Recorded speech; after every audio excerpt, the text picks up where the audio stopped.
નમસ્કાર મિત્રો વડગામ ગામની ડેરીનું કૌભાંડ આવ્યું બહાર. 11 લાખનું દૂધ ખાલી પંખા ફરવાના કારણે ઉડી ગયું એવું અમુક લોકોનું કહેવું છે.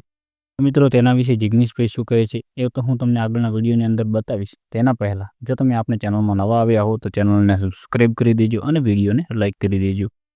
તો મિત્રો ત્યાંના લોકોએ જઈને પૂછ્યું કે આજુબાજુના ગામનો જે નફો છે તે 11%થી માંડીને 13% સુધી છે, તો આપણી ડેરીનો કેમ 6% જ છે નફો?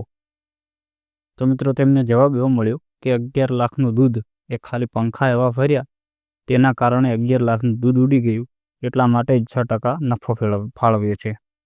તો મિત્રો આ કઈ ટેકનોલોજીના પંખા હશે જેના એકમાત્ર ફરવાથી 11 લાખનું દૂધ ઉડી જાય? તો તેના માટે લઈને જર્મનીના જે વૈજ્ઞાનિકો છે, જે વિજ્ઞાનને માનવાવાળા વ્યક્તિઓ છે, તે વડગામ ગામની અંદર આવવાના છે. મિત્રો જિગ્નેશભાઈનું કહેવું એવું પણ છે કે જો આ રીતે પંખા ફરવાથી જો 11 લાખનું દૂધ ઉડી જતું હોય તો વાવ થરાદની અંદર જે લોકોના ઘરમાં જે પાણી ભરાણું છે ત્યાં આ પંખા લઈ જાઓ ને, ત્યાં તેમનું પાણી પણ ઉડી જાય ને. આ પંખા ખાલી કલાક ફેરવવાથી ત્યાં તેમના ઘરમાં જે પાણી ફરી વળ્યું છે તે ઉડી જાય. ત્યાં કરો ને આ બધું, કેમ ગરીબોને હેરાન કરો છો?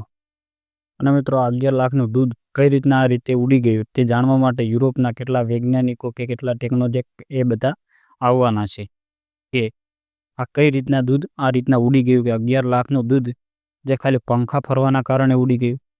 તો મિત્રો તમે હવે જિગ્નેશભાઈ શું કહે છે તે તમે વિડીયો જોઈ લો.